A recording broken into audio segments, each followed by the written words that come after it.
Te doy la bienvenida a este curso, a este breve curso que vamos a ver un poquito temas de sistemas de diseño, el cómo implementar uno, cuáles son los problemas que afectan a un sistema de diseño y principalmente qué es un sistema de diseño en la práctica o en el mundo real. Primeramente, es súper importante entender qué es un sistema de diseño. Si bien es cierto, hay muchas definiciones de qué es un sistema de diseño, yo creo que una definición práctica que me permite explicar cómo se ve esto en el día a día es esta de aquí. Básicamente, un sistema de diseño es esencialmente una colección de reglas, limitaciones y principios implementadas en diseño y código. Con diseño y código tengo algunos ejemplos de sistemas de diseño que se implementan en diseño y código. En este caso tenemos a Carbon Design System, que tiene un apartado para diseñadores donde pueden ver la anatomía de los componentes, los colores y demás, y un apartado para desarrolladores donde pueden consumir librerías o frameworks como React, Angular y Vue. Otro ejemplo es Atlassian Design System, que es un sistema de diseño que viene a ser similar a lo que he mostrado anteriormente, donde los desarrolladores pueden consumir un componente en este caso y los diseñadores pueden ver cómo se estructuran los colores o el sistema de colores del Design System como tal. Ahora, en este caso ya hemos visto qué es un Design System, pero ¿qué pasa con las reglas, limitaciones y principios que componen un Design System? Para explicarlo más claro, acá tengo una paleta de colores que es el nombre del color, la descripción y uso y como tal los colores. Las reglas en sí vendrían a ser las directrices que definen cómo se usan los colores. Las reglas en este caso estarían aplicando a la descripción, que es que el color primario se usa para elementos interactivos como botones, links, etc. Para elementos con los cuales el usuario interactúa. Entonces, eso vendrían a ser las reglas. Otro punto. Los constraints o limitaciones básicamente hacen eso. Limitan el uso de algún aspecto del Design System en pro de la consistencia. Por ejemplo, en esta paleta de colores tenemos un máximo de 10. No tenemos un color, por ejemplo, que es de Primary 900, tenemos uno que sea 1100 o 1200. Eso genera inconsistencia. Entonces, los constraints o limitaciones nos permiten generar consistencia en pro de agregar limitaciones. Por ejemplo, otro punto es el nombre de esta serie de colores, que en este caso es Primary, que estamos limitando el uso de estos colores a un determinado nombre, que en este caso es Primary. Otro punto son los principios, que básicamente un color se aplica en puntos como si ese color es accesible, si se va a usar en ciertos elementos con consistencia, etc. Ahora, otro tema interesante a ver son los problemas que enfrenta un Design System y que son más allá de que les demos detach a una instancia, ¿no? Básicamente hay tres: el MVP, la adopción y la colaboración. Con MVP me refiero al producto mínimo viable, pero en este caso aplicado a un Design System, en donde es esencial definir los elementos mínimos que tendrá nuestro Design System, tanto en diseño y en código. En este caso puede ser, si estás definiendo un Design System desde cero, puede ser colores, tipografías, espaciado, un botón, en caso es necesario, y demás.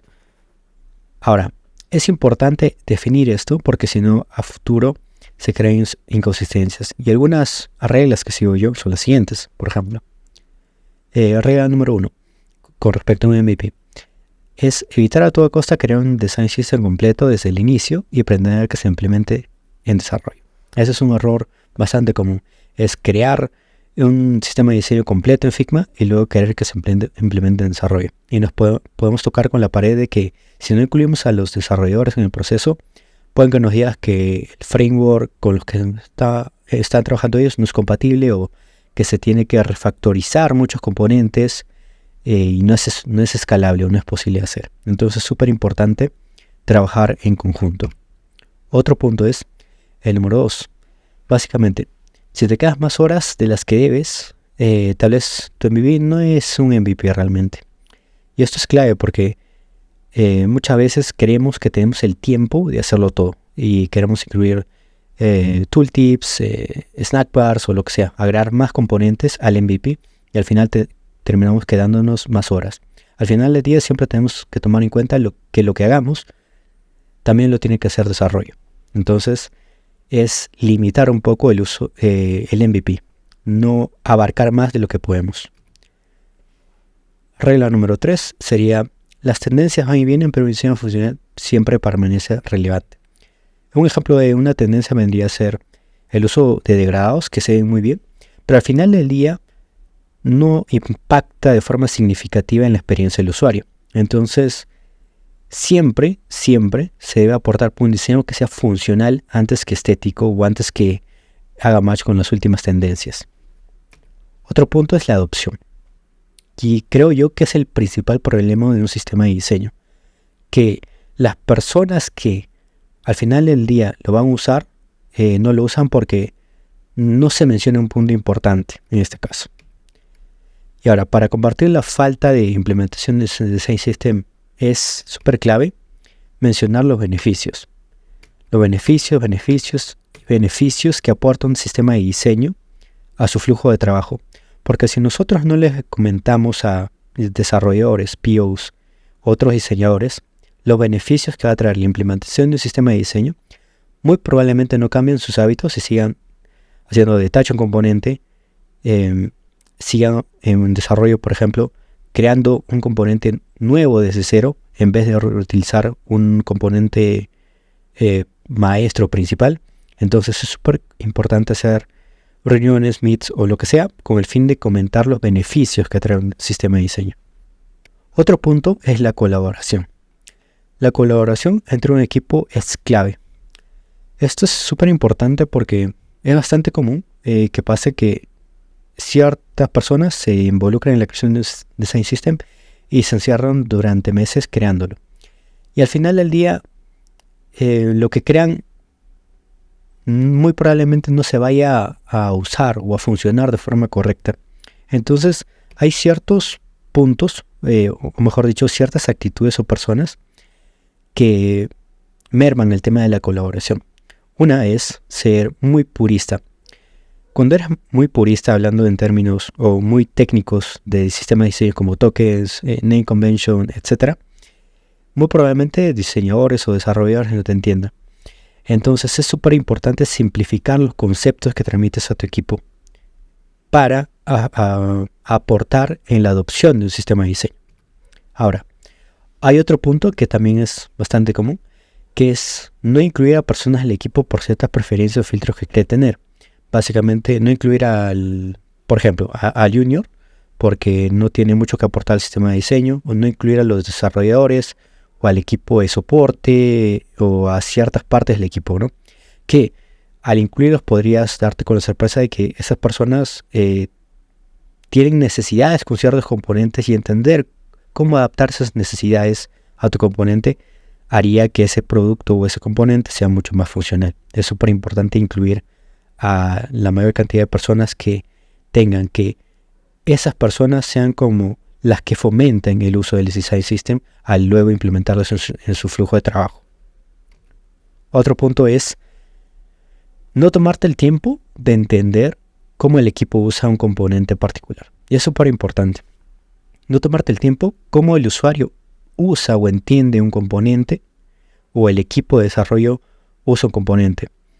Eso es lo que trae cuando no te tomas el tiempo de preguntar cómo ellos lo usan, cuáles son las casuísticas de ese componente y más. Vas a crear productos que tú estás asumiendo que funcionan, pero realmente no funcionan, que tienen carencias en accesibilidad, que tienen carencias al momento de escalabilidad porque no se contemplaron. Se buscó ser súper simple y el producto que se tiene es más complejo, es para usuarios avanzados, etc. Puede haber X variantes, pero lo importante es entender cómo el equipo usa un componente particular y adaptarlo a tu design system.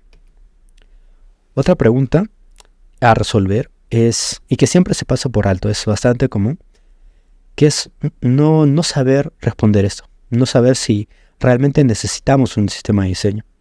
En este caso es súper importante mencionar que hay plataformas como Rappi, por ejemplo, que no son actualmente escalables o rentables, pero se permiten hacer ese gasto por el fin de ganar mercado, etcétera, y pueden invertir en un sistema de diseño. Pero lo ideal es trabajar en un sistema de diseño en un producto que es rentable o escalable. Porque al final del día, si trabajamos en un producto que no es rentable y escalable y la empresa no está generando ingresos, estás creando un producto bonito que funciona, pero no necesariamente le va a traer ventas, en este caso a la empresa. Y es súper importante tener eso en cuenta. Otro punto es, bueno, en sí tres, es importante para responder esta pregunta, identificar la colaboración y el análisis. Con identificar me refiero a hacer un mapeo de todas las inconsistencias que presenta un producto o servicio, ya sea que el producto funcione como aplicación, como una web o lo que sea.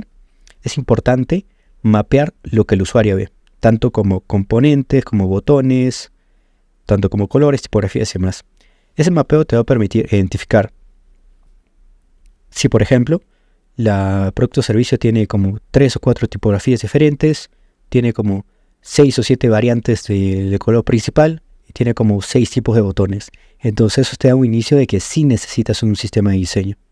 Otro punto es la colaboración con QA. La colaboración con QA te va a permitir entender los criterios de aceptación y aprender cómo medir las cantidades de retornos por temas visuales. Ya sea que uses herramientas como Jira, ClickUp, Trello o Notion, esas herramientas te permiten medir, por ejemplo, en un Canva, cuánto tiempo ha estado o cuántas veces se ha devuelto esa tarea por temas visuales de ratón.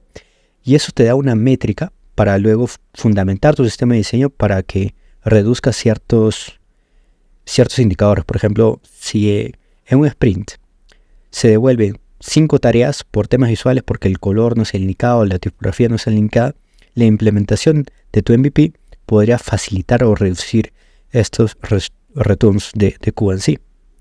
Ahora, otro punto es el análisis. Básicamente consiste en fundamentar la implementación de sistema de diseño con criterios como el retorno de inversión, reducción de tiempo, eficiencia y escalabilidad. Con retorno de inversión se puede hacer este tipo de fundamentación de la siguiente forma.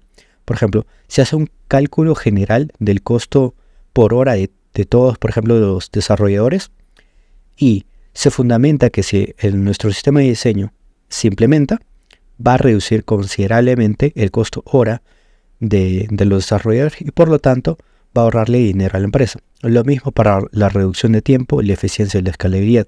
Se fundamenta como el sistema de diseño vendría a agilizar el proceso de construcción de un producto o de nuevas características de un producto. Ahora, hay 2 puntos que quiero mencionar antes de finalizar, que es básicamente lo que yo me diría a mi yo del pasado. Crear un sistema de diseño con propósito es un arte que se domina solo con la práctica. Es básicamente eso. Pero esto trae un factor importante, que es tienes que permitirte equivocarte, nadie es perfecto. Que básicamente construye sistemas de diseño, no importa que te falte algún tipo de conocimiento o que tengas dudas sobre alguna implementación de un sistema de elevación, de un sistema de tipografía, etc. Es importante poner esto en práctica porque es súper importante no querer construir algo perfecto. Es mejor construir algo que tiene fallas y luego identificar esas fallas para poder mejorar el producto. Finalmente, eso es un poco de lo que quería hablar sobre el sistema de diseño y la parte que muy pocas veces se toca de qué es un sistema de diseño, cuáles son los factores que impiden la implementación de uno y validar realmente si necesitas un sistema de diseño. Así, esto es una pequeña clase de lo que es un sistema de diseño. En próximos cursos, espero yo, explicar un poquito más cómo se ve esto en Figma realmente, cómo se aplica en el día a día, cómo se ve esto en código incluso, cómo podemos crear un MVP que vaya tanto en diseño y a código, y cómo va siendo esto escalable. Así, eso sería por mi parte. Muchas gracias.